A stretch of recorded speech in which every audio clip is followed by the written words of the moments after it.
Hello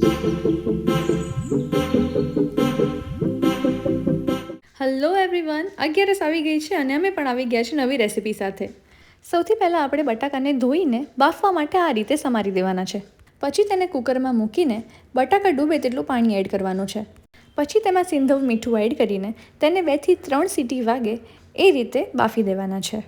બટાકા બફાઈ જાય એટલે એની છાલ ઉતારીને એને મીડિયમ સાઇઝના સમારી દઈશું. વચ્ચે હું તમને એક સરસ મજાની ટીપ આપવાની છું, એટલે વિડીયોને એન્ડ સુધી જરૂર જોજો. હવે ગ્રેવી માટે આપણે 1 કપ જેટલું દહીં લઈ લઈશું. દહીં તમે ઘરે મેળવેલું કાં તો બહારથી લાવેલું કોઈ પણ વાપરી શકો છો. જો તમે 11માં હળદર ખાતા હોવ તો અડધી ચમચી હળદર, 1 ચમચી જેટલું લાલ મરચું, 1 ચમચી જેટલું ધાણા જીરું, અડધી ચમચી જેટલું જીરું પાવડર અને અડધી ચમચી જેટલું સિંધવ મીઠું એડ કર્યા પછી આ બધા જ મસાલાને દહીં સાથે સારી રીતે મિક્સ કરી લઈશું.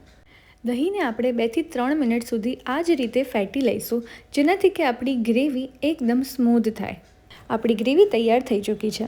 હવે આપણે કઢાઈમાં 3 થી 4 ચમચી જેટલું તેલ કાઢી લઈશું.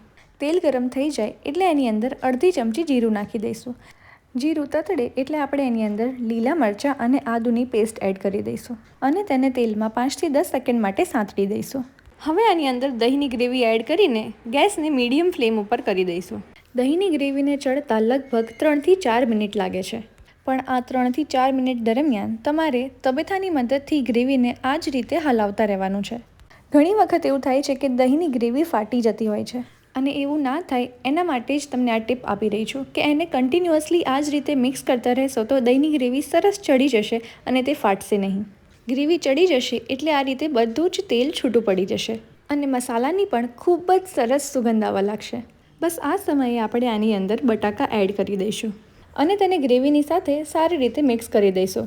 જો તમે દર 11 બટાકાની સૂકી ભાજીનું શાક ખાઈને કંટાળ્યા હોવ તો આ શાક જરૂરથી ટ્રાય કરજો. આ શાક ગ્રેવીવાળું હોવાથી ફરાળી રોટલી સાથે ડ્રાય નથી લાગતું અને મોરૈયા સાથે પણ ખૂબ જ સરસ લાગે છે. બસ ગ્રેવી આ રીતે ચડી જાય એટલે તેની અંદર આપણે 1 કપ જેટલું પાણી એડ કરી દઈશું. જો તમને વધારે રસાવાળું શાક ભાવતું હોય તો તમે આની અંદર 1.5 કપ જેટલું પાણી પણ એડ કરી શકો છો. આ પાણીને આપણે 3 થી 4 મિનિટ સુધી ઉકળવા દઈશું અને પછી આપણે એમાં પાણીના ભાગનું મીઠું જરૂર પ્રમાણે એડ કરી દઈશું. તમે જોઈ શકો છો 3 થી 4 મિનિટ ઉકળ્યા પછી આમાંથી સરસ રીતે તેલ અલગ થઈ ગયું છે અને આપણું શાક એકદમ ટેસ્ટી લાગે છે. હવે આપણે ગેસ બંધ કરીને તેની અંદર ધાણા એડ કરી દઈશું અને બસ આપણું ગરમા ગરમ દહીંની ગ્રેવીવાળું બટાકાનું શાક રેડી થઈ ગયું છે.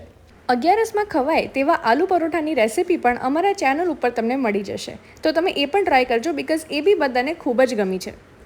જો તમે આવી યમ્મી 11ની રેસિપીઝ બનાવતા રહેવા માંગતા હોવ તો અમારી ચેનલને સબસ્ક્રાઈબ જરૂરથી કરજો અને તમને આ રેસીપી આઈડિયા ગમ્યો હોય તો વિડીયોને લાઇક અને શેર જરૂર કરજો. Thank you so much everyone. મળીએ આપણા નેક્સ્ટ વિડીયોમાં.